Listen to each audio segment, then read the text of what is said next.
Shalom, senang sekali berjumpa dengan saudara dalam Pastor Message bulan ini. Baru saja bulan lalu saya membahas mengenai gosip dalam komunitas dan menerima cukup banyak reaksi yang positif dari saudara. Saya harap dalam sebulan ini Pastor Message yang berfungsi sebagai pengingat sederhana kemarin sudah kita praktekkan. Setelah bulan lalu membahas masalah gosip, hal selanjutnya yang saya mau ingatkan kepada saudara hari ini adalah Anda harus mulai sharing, berbagi cerita dan masalah. Tapi Pastor, aku merasa sharing gak gitu penting. Cukup mendengarkan yang lain aja. Pastor, aku lebih cocok jadi pendengar aja, gak mau sharing. Pastor, aku gak punya cerita apa-apa yang bisa aku bagikan. Males sharing, Pastor. Kasih kesempatan yang lain aja. Menurut saya, ini semua hanyalah sebuah alasan. Karena semua orang pasti punya hal yang bisa dibagikan. Tapi kenapa sih, Pastor, maksa banget harus sharing? Jawabannya adalah karena komunitas rohani terbentuk untuk tujuan itu. Tujuan komunitas adalah saling membangun dan bertumbuh dengan saling sharing, berbagi kesaksian, masalah, ataupun beban pergumulan. Tanpa sharing atau berbagi, komsel atau core tidak akan hidup. Dan supaya Anda benar-benar mengakui diri sendiri sebagai bagian dari komunitas, Anda harus berbagi kehidupan Anda untuk mereka, sebagai tanda bahwa Anda juga bagian dari keluarga komunitas tersebut. Komunitas adalah tempat di mana sebagai saudara seiman, kita bisa saling mengasah, bertukar pikiran, dapat hidup sebagai murid Kristus yang lebih baik. Seperti yang dikatakan oleh Rasul Paulus dalam 1 Tesalonika 5 ayat 14, kami juga menasihati kamu, saudara-saudara, tegurlah mereka yang hidup dengan tidak tertib, hiburlah mereka yang tawar hati, belalah mereka yang lemah, sabarlah terhadap semua orang.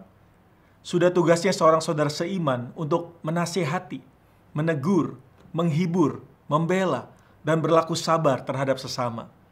Bagaimana teman Anda di komunitas Anda dapat menegur atau memuji atau membantu Anda jika Anda tidak pernah berbagi cerita Anda? Jika Anda tidak pernah ditegur atau diasah dengan teman seiman Anda, bagaimana Anda dapat bertumbuh? Jika tidak bertumbuh, maka sia-sialah Anda mengorbankan waktu dan tenaga untuk berkomunitas. Ada dua alasan yang paling sering saya temui mengapa seorang enggan berbagi kehidupannya. Yang pertama adalah karena rasa takut. Nanti setelah aku sharing, mereka akan judge aku gak ya?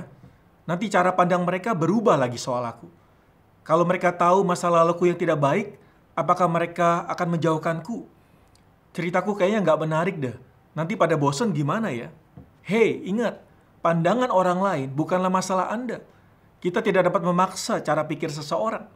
Tetapi percayalah bahwa dalam komunitas, kita sama-sama bertumbuh dan sedang berproses. Jadi wajar saja jika ada yang dapat bersikap demikian. Tetapi tidak semua orang adalah sama. Pasti ada yang akan mendukung dan mendoakan Anda. Dan bisa jadi malah cerita Anda dapat menginspirasi atau memotivasi ataupun menghibur orang lain. Yang kedua adalah karena merasa superior atau sombong. Loh, kok sombong bisa menjadi alasan tidak mau cerita? Mungkin Anda pernah berpikir, mereka nggak akan mengerti cerita aku. Mereka nggak bisalah membantu aku dengan masalahku, dan sebagainya. Hei, Anda yang pernah berpikir demikian, ingat, dengan demikian, tanpa sadar Anda sudah merasa superior atau bersikap sombong. Ingat, bisa saja saudara atau teman seimanmu dapat membantu Anda dengan cara-cara atau kata-kata yang tidak terduga. Anda tidak akan pernah tahu respon sesungguhnya dari mereka sampai Anda mulai bercerita. So, please stop assuming. Tolong berhenti berasumsi. Pastor Message hari ini adalah pesan yang lagi-lagi sederhana, namun juga sebuah pengingat bahwa Anda harus membuka diri dan berbagi kehidupan Anda. Jangan biarkan ketakutan, rasa malu, ataupun rasa sombong menahan Anda dari sharing dalam komunitas.